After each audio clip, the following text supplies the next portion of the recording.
In a quiet village surrounded by hills, there was a young boy named Kavin. Curious, kind, but often unsure of himself. He loved to sit by the river and watch the world move, birds soaring, leaves floating, clouds drifting. One day, while walking along the riverside, he picked up a stone. It was round, grey, heavy, ordinary. He tossed it into the air and said, "You're like me, solid, stuck, going nowhere." An old man nearby overheard and walked up to him.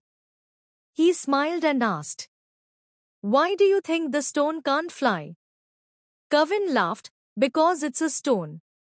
It's meant to stay on the ground."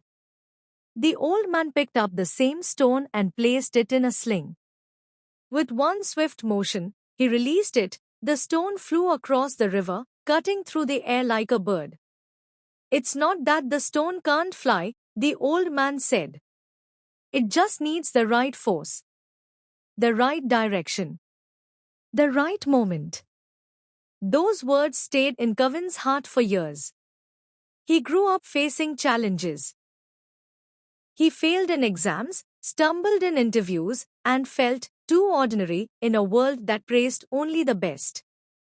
But he remembered the stone. "Maybe I just need to find the sling, the path, the push, the purpose." So he started learning, slowly, consistently. Reading books, practicing skills, building habits. It took time.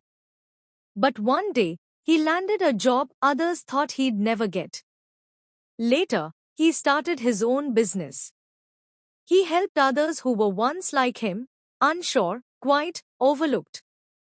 And every time someone said, "I can't do it," he'd smile and say, "The stone never knew it could fly until it was given a chance."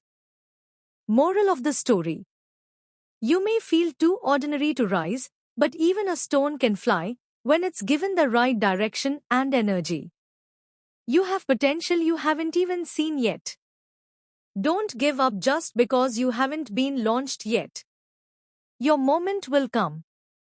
And when it does, you'll soar. Don't forget to like, share and subscribe for more inspiring stories.